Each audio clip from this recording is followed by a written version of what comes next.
What's up, guys? Got a video for you here today. I'm postponing the one that I had for last week once again to do this video response to an awesome new channel, S&T Young. He's been viewing my videos for quite a while here. It seems like quite a few. So I want to give him a shout out. Obviously, he's going to be linked in the description, so I'm just gonna cut it into it. Basically, I'm gonna show a couple albums that grew on me. Now, there's quite a few classics in here, which I kind of hate to admit the fact that I didn't love when I first heard them. Most of them are actually gonna be like that, but some of them I believe are gonna be understandable. So I guess we'll get into it. What we're listening to is Vigrid with Hofmungsstad. I don't know how to properly pronounce it. German black metal, pretty Burzum-y. Maybe not as awesome riffs as Burzum, but you know, how do you write those kind of riffs? Well. Cut into it here. First one, Swedish death metal classic, Like an Ever-Flowing Stream by Dismember. Now, like I've said before, I'm more of an American death metal guy, and I'm definitely a big Finnish death metal guy. That's my favorite scene. Now, saying that, I was probably already into Finnish death metal bands like Convulse and Pertinence and Sentenced and things like that. So I knew who Dismember was, so I kind of, you know, how you sometimes you already know what it sounds like, so you toss it off to the side and you don't listen to it. So that's basically what happened with Dismember here. And then I went and listened to it, and I was like, this is kind of boring. Because I wanted all the dynamic ability of, like, the Finnish bands. Like, Convulse has lots of grooves. They have some slow, doomy parts that are kind of spooky. This band is just full throttle the whole time, basically. But it's a classic, and I've grown to appreciate the Swedish death metal sound quite a bit. I didn't love it as much when I first heard it. So I'm very excited to finally be a fan of this classic Swedish death metal record. Next, some Norwegian black metal. Old Man's Child's Board of the Flickering. First off, one of the most ridiculously hideous album covers of all time. So this is really, really melodic black metal. It's basically pretty similar to the Foraltid era of Dimmu Borgir with less symphonic elements. This is pretty much just really good melodic black metal with lots of keyboards. At first I didn't like the production with the styling, because I originally got into Dimmu Borgir to get into black metal, and like that, and like, you know, the other classic Norwegian bands, as most people seem to do. And this was just stylistically like Dimmu Borgir, but raw like Darkthrone, and I didn't think it worked well. So I never really dug this up until actually pretty recently, because I have a lot to listen to, so it kind of just sat on the shelf for a long time. And the other day I went and I actually listened to this while I was thinking about the list for this video, and this is a great record. If you haven't heard this already, you got to get on that one. Next one of my favorite bands of all time. This is Epicus Doomicus Metallicus by Candlemass. I got into them with Nightfall, and then, you know, Ancient Dreams and Tales of Creation. I was a Messiah, Miracle in Candlemass fan. So I went back and listened to this, and I was like, oh, it's cool. It's just not as awesome.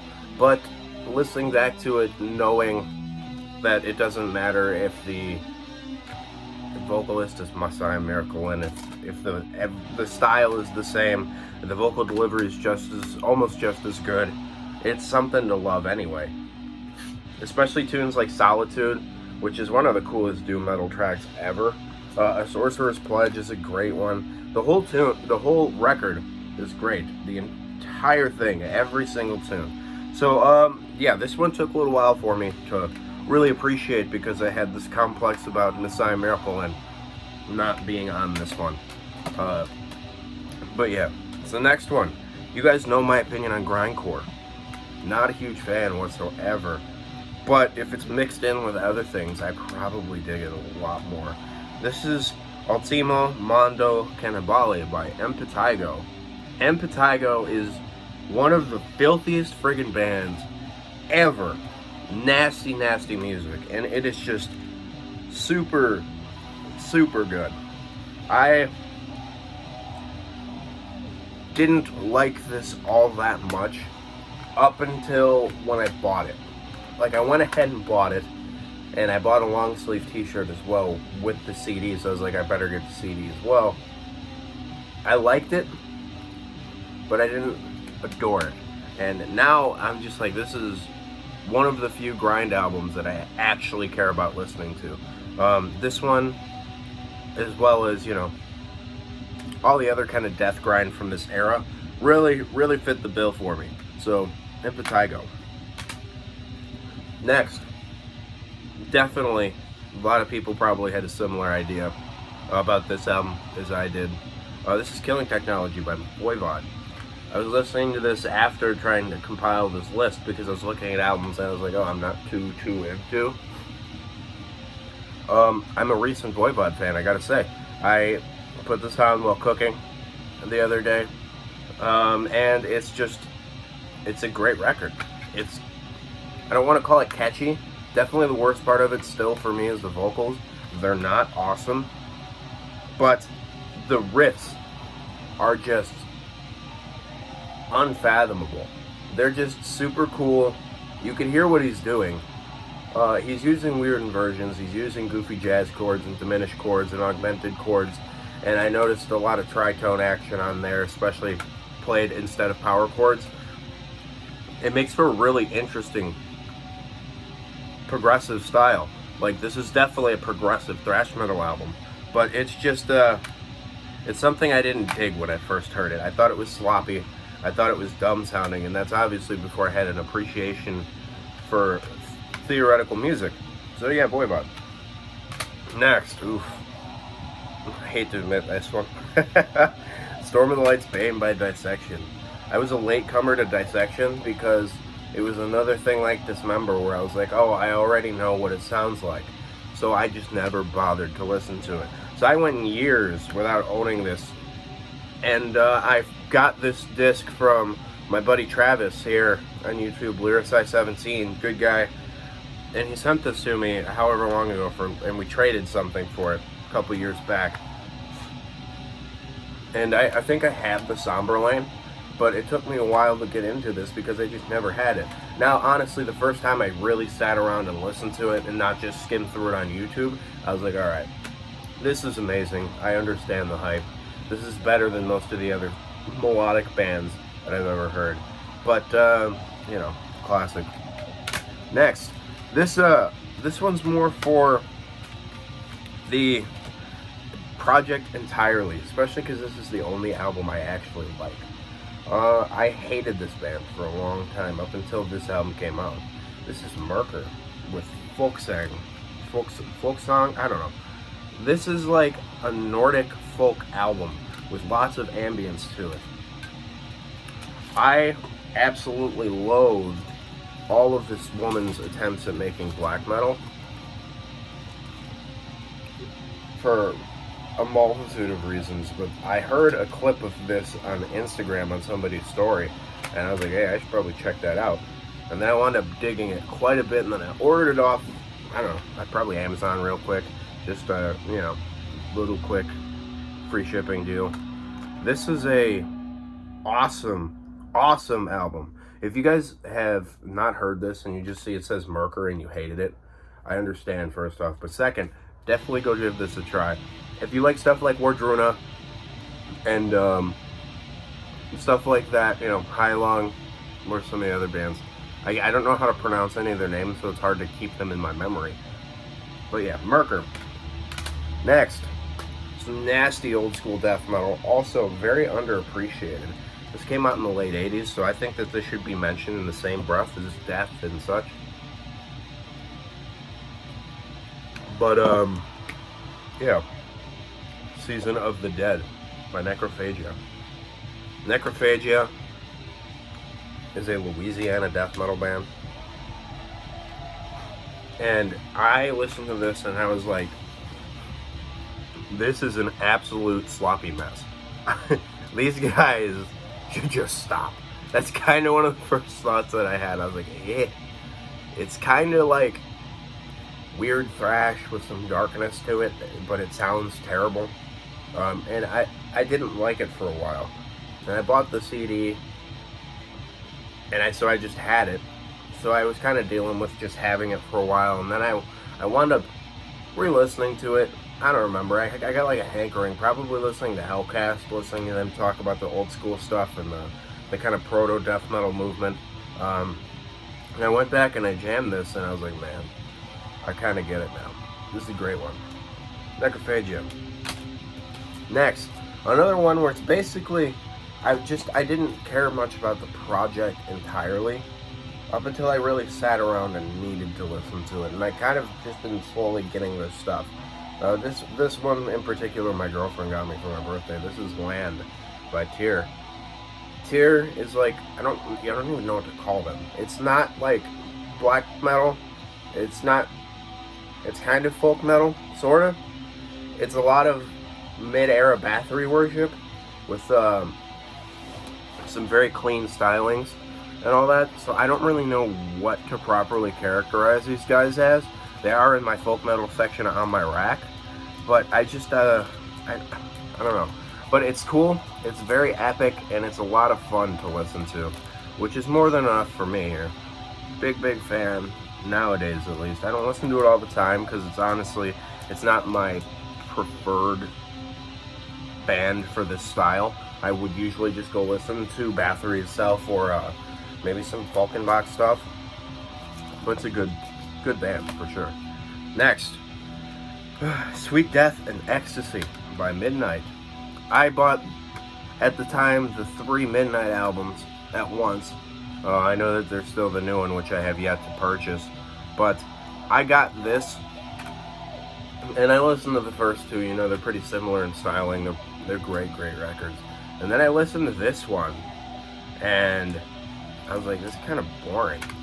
And I didn't appreciate it until, you know, I really thought of it as like, oh, he's going for more of a heavy metal rather than a speed metal on this one. He's slowing it down quite a bit. He's definitely,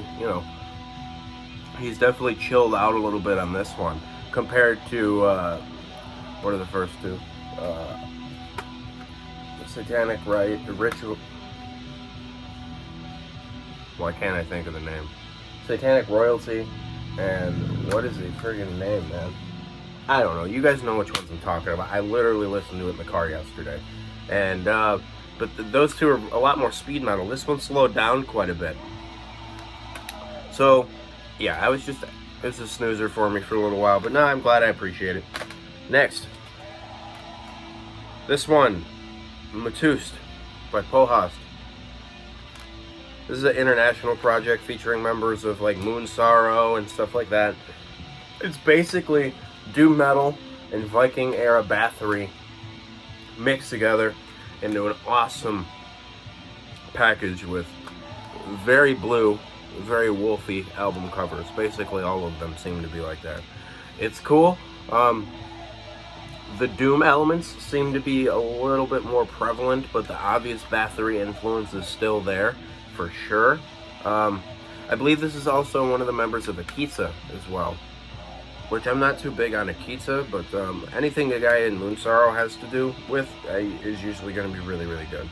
The disc is just this close-up of the cover, which is very nice. This is just a great album. Go listen to this if you haven't. Next, Distant and Solitary Night by Judas Iscariot. I was in the car listening to this, and I was like, why is this so popular? Like, what is so good about Judas Iscariot compared to the million other bands that sound just like this? But I don't know what it was about it, but it just clicked. It really just hit the right spot. And at the end there, in the Bliss of Eternal Valleys of Hate, I believe is which the one is. It's kind of like this ambient noise and he's speaking.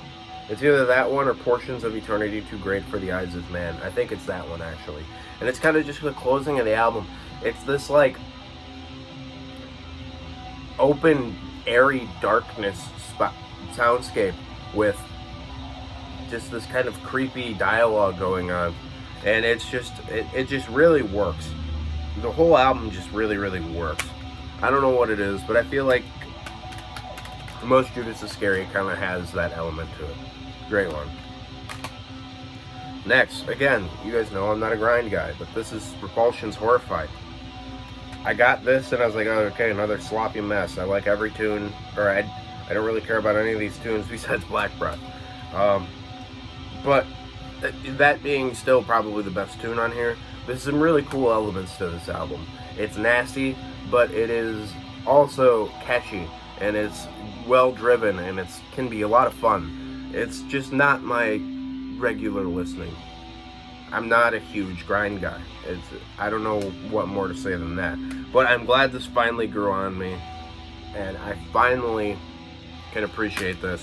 I'll probably have to pick up, I had Scum by Napalm Death and I traded it. I'll probably have to pick that up again. I might have to get the early Terrorizer stuff. I don't know. But at the same time, I don't know, because I'm not sure if I'll actually wind up listening to it as much as I could, especially considering I'm mostly a black metal guy. And it's just kind of, I don't know. If I don't know what I want to hear, I usually go for that. Classic band, Tapping the Vein by Sodom. I was watching a Brain Smasher video, and he was talking about this one. And he was like, I don't know why nobody talks about it. It's a great record. It really is. The tunes on here, One Step Over the Line is super catchy. The song Bullet in the Head's an awful lot of fun. Sodom's really good at making simple and really catchy tunes that are just beyond friggin' heavy, man. And that's something I really appreciate about this guy, or this group of guys here. Sodom just constantly bringing rippers to the table. Keeping capable every time. But, yeah, this is, I think it just gets lost in the shadows of the earlier stuff. Especially, you know, being, I don't know if this is right after Agent Orange, or if there's an album in between. I think it's right after Agent Orange. So, you know, maybe it has, like, South of Heaven syndrome, where it's right after Rain and Blood. I don't know. Last one. My buddy bought me this many years ago, and I listened to it and I was like, this is stupid. It's Focus by Cynic. I kind of got it a little bit, but then like the stupid robot vocals killed me. And then I kind of grown to appreciate it a lot more as I've grown in my taste of metal, and I've grown to appreciate atmosphere a lot more than I used to. So I'm just not sure how to dislike this anymore, if you know what I mean. I didn't like the weird sound elements. I didn't like any of that, but I kind of don't have any of those complaints anymore with it. And I don't know what it is. It just kind of clicked, and it started to make sense with me. These guys were way ahead of their time, obviously, as everybody has said a million times. But Cynic. So that's going to be it for this album, or this set of albums, guys. I hope you guys enjoyed this. Go subscribe to S&T Young and listen to Vibrant. Keep it greasy.